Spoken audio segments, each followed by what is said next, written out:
কিন্তু বলের মতো ফুলকো তৈরি হয়েছে। কেমন বলের মতো তৈরি হয়েছে, কতটা মজাদার দেখতে লাগছে।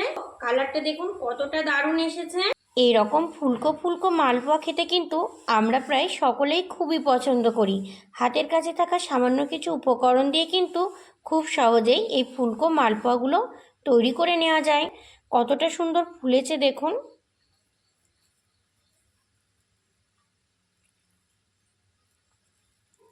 ভেতরটা কতটা সুন্দর তৈরি হয়েছে, কতটা সুন্দর বলের মতো ফুলকো হয়েছে দেখুন। এই পদ্ধতিতে তৈরি করলে কিন্তু প্রত্যেকটা মালপোয়া বলের মতো এরকম ফুলকো হবে এবং 2 থেকে 3 দিন পর্যন্ত এইরকমই কিন্তু থাকবে। আর কতটা সুন্দর জালি এসেছে দেখুন। এইভাবে তৈরি করলে মালপোয়া হবে কিন্তু একদম সেরা সেরা তৈরি।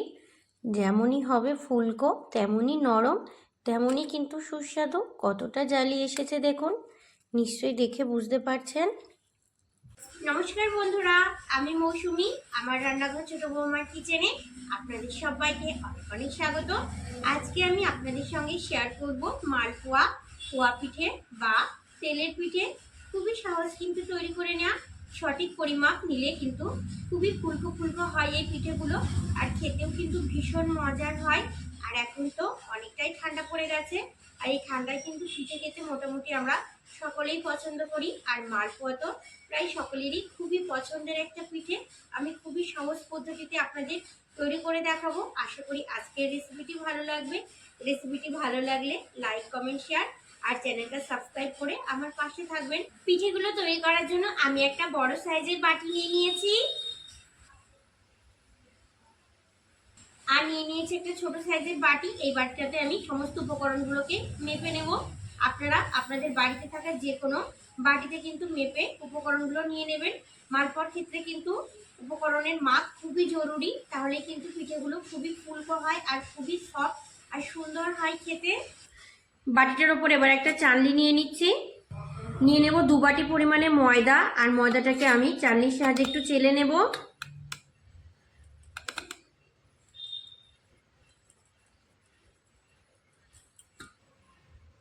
আরও 1 বাটি নিয়ে নিয়েছি, এই বাটিটাও চেলে নেব। আপনারাও কিন্তু ময়দা নিলে ময়দাটা চেলে নেবেন। ময়দার জায়গায় কিন্তু আপনারা চালের গুঁড়ো ব্যবহার করতে পারেন। আমি আজকে ময়দা দিয়েই তৈরি করব। দেখুন যত নোংরা দানা ছিল সেগুলো কিন্তু বেরিয়ে এসেছে। নিয়ে নিয়েছি ওই বাটিরই 1 বাটি পরিমাণে সুজি দিয়ে দিচ্ছি। নিয়ে নিয়েছি 1 বাটি পরিমাণে চিনি দিয়ে দিচ্ছি। এই 1 বাটি চিনিতেই কিন্তু খুব সুন্দর মিষ্টি হয়ে যাবে। 2 বাটি ময়দার 1 বাটি সুজির জন্য 1 বাটি চিনি কিন্তু যথেষ্ট।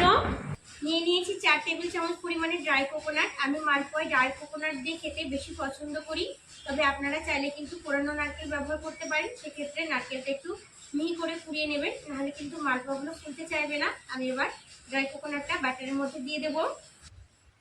ড্রাই কোকোনাটটা দিয়ে দিচ্ছি। 10 টাকা প্যাকেটের 1 প্যাকেট গুঁড়ো দুধ নিয়েছি, গুঁড়ো দুধটা এবার দিয়ে দেব। গুঁড়ো দুধটা দিয়ে দিচ্ছি। গুঁড়ো দুধটা দিলে কিন্তু টেস্টটা একটু বেশি ভালো হয়। দিয়ে দিচ্ছি স্বাদ মতো সামান্য একটু লবণ। লবণটা অবশ্যই দেবেন, তাহলে কিন্তু মিষ্টির ব্যালেন্সটা খুব সুন্দর হবে আর পিঠেগুলো খেতে খুবই সুন্দর লাগবে। এবার শুকনো উপকরণগুলোকে খুব সুন্দর করে প্রথমে মিশিয়ে নেব।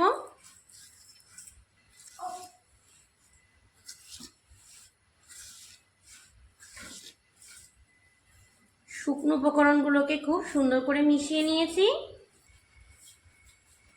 নিয়ে নিয়েছি 1 বাটি পরিমাণে দুধ। দুধটা অল্প অল্প করে দিয়ে আমি খুব সুন্দর একটা ডো তৈরি করে নেব। আর আমি ব্যাটারটাকে হাতের সাহায্যে মেশাবো। মালপোয়ার ব্যাটার হাত দিয়ে যত ভালো করে মেশানো হবে ততই কিন্তু মালপোয়াগুলো সুন্দর তৈরি হবে।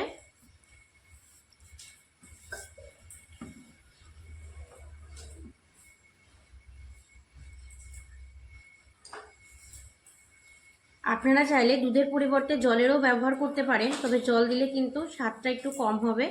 দুধ দিলে স্বাদটা কিন্তু খুব সুন্দর হয়।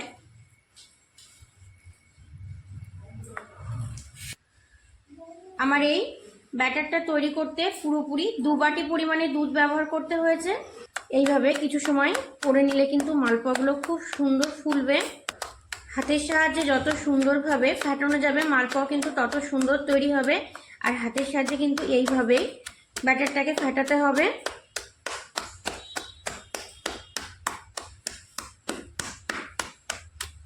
দেখুন ব্যাটারের ঘনত্বটা কেমন হয়েছে, খুব বেশি পাতলা না, আবার কিন্তু খুব বেশি ঘনও না। আমি ড্রাই কোকোনাট ব্যবহার করেছি বলে কিন্তু আগেই দিয়ে দিয়েছি। আপনারা যদি পোড়ানো নারকেল ব্যবহার করেন সেক্ষেত্রে কিন্তু মালপোয়াটা তৈরি কিছু সময় আগে দিলেই হবে। ঢাকা দিয়ে এবার 30 মিনিট রেখে দেব। 30 মিনিট ঢাকা দিয়ে রাখলে কিন্তু চিনিটাও ফুলে যাবে, আবার সুজিটাও ফুলে উঠবে। সেক্ষেত্রে কিন্তু ঘনত্বটা খুব সুন্দর চলে আসবে, আর মালপোয়াগুলো কিন্তু খুব ফুলকো তৈরি হবে। অবশ্যই চেষ্টা করবেন ব্যাটারটা তৈরি করার পর কিছু সময় রেস্টে রেখে দেওয়ার। মালপোয়াগুলো ভেজে নেওয়ার জন্য গ্যাসের উপর একটা কড়াই বসিয়ে দিয়েছি, আর কড়াইয়ের মধ্যে দিয়ে দিচ্ছি বেশ কিছুটা পরিমাণে সাদা তেল। তেলটা কিন্তু একটু বেশি করে দিতে হবে, আর খুব ভালো করে কিন্তু গরম করে নিতে হবে, তবেই কিন্তু মালপোয়াগুলো খুব সুন্দর ফুলকো তৈরি হবে। নিয়ে নিয়েছি 1 টেবিল চামচ পরিমাণে মৌরি আর 4টে এলাচ। এগুলোকে আমি একটু শিলপাটায় কুটে নেব। মৌরি আর এলাচটা দিলে কিন্তু খুব সুন্দর ফ্লেভার বের হয়, আর কুটে নিলে খাওয়ার সময় মুখে যদি মৌরিগুলো পড়ে খুবই সুন্দর লাগে কিন্তু খেতে। আমি শিলপাটা এগুলোকে একটু কুটে নেব।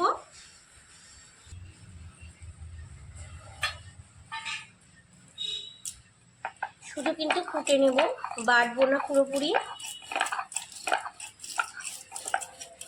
আপনারাও একটু এইভাবে মৌরি আর এলাচটা কুটে ব্যবহার করবেন, দেখবেন খুবই ভালো লাগবে কিন্তু খেতে। দেখুন আমি কিন্তু খুব সুন্দর করে কুটে নিয়েছি। এবার একটা পাত্রের মধ্যে নিয়ে নিচ্ছি।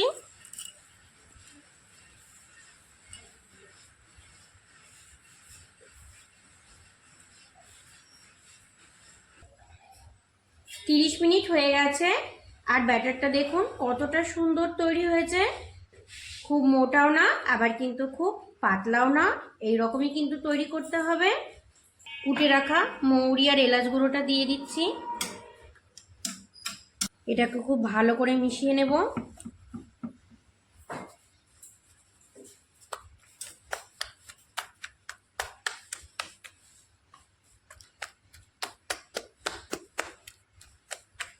মৌরির দানাগুলো ভাজার পরে মুখে পড়লে কিন্তু খুবই সুন্দর লাগে খেতে। আর অবশ্যই কিন্তু এইভাবে ফেটিয়ে নেবেন, মালপোয়া খুবই সুন্দর তৈরি হবে তাহলে।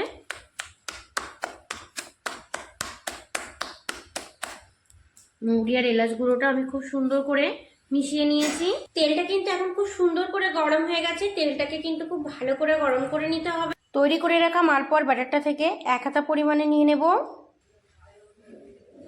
1 হাতা পরিমাণে দিয়ে দিচ্ছি।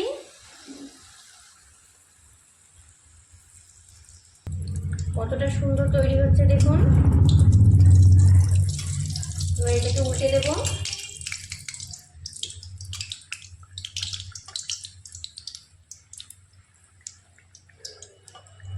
দেখুন কতটা সুন্দর ফুলে উঠেছে। এক একটা ভাজতে কিন্তু 10 থেকে 15 সেকেন্ড মতো সময় লাগবে। ব্যাটারের ঘনত্বটা ঠিকঠাক থাকলে একদম এইরকম ফুলকো ফুলকো মালপোয়া, তেলের পিঠে বা পোয়া পিঠে কিন্তু খুব সহজে তৈরি করে নিতে পারবেন।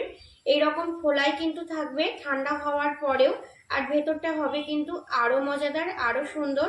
কালারটা কতটা সুন্দর এসেছে দেখুন। এটাকে আমি এবার নামিয়ে নেব। পিঠেটাকে এবার একটা প্লেটের মধ্যে নিয়ে নিচ্ছি। কতটা সুন্দর তৈরি হয়েছে দেখুন পিঠেটা। আবারও 1 হাতা পরিমাণে ব্যাটার নিয়েছি, দিয়ে দিচ্ছি।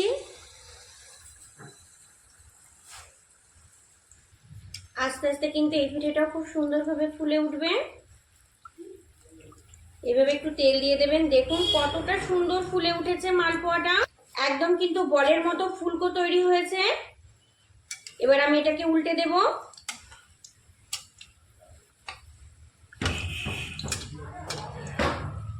দেখুন কতটা সুন্দর, কতটা মজাদার তৈরি হয়েছে। খুবই সহজ কিন্তু এই পিঠেগুলো তৈরি করে নেওয়া, খেতেও যেমন মজাদার, দেখতেও কিন্তু খুবই সুন্দর। দেখুন এই পিঠেটাকেও আমি নামিয়ে নেব। কালারটা দেখুন কতটা দারুণ এসেছে। এই পিঠেটাকেও আমি নিয়ে নিচ্ছি। দেখুন কতটা সুন্দর, কতটা লোভনীয় দেখাচ্ছে পিঠেগুলো। সমস্ত পিঠেগুলোকে আমি ভেজে নিয়েছি। কতটা সুন্দর তৈরি হয়েছে দেখুন, কতটা ফুলকো। এই রকম ফুলকো ফুলকো মালপোয়া খেতে কিন্তু আমরা প্রায় সকলেই খুবই পছন্দ করি। হাতের কাছে থাকা সামান্য কিছু উপকরণ দিয়ে কিন্তু খুব সহজেই এই ফুলকো মালপোয়াগুলো তৈরি করে নেওয়া যায়।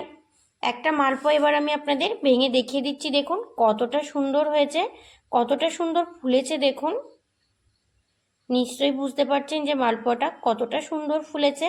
এবার আমি ভেঙে দেখিয়ে দিচ্ছি, দেখুন।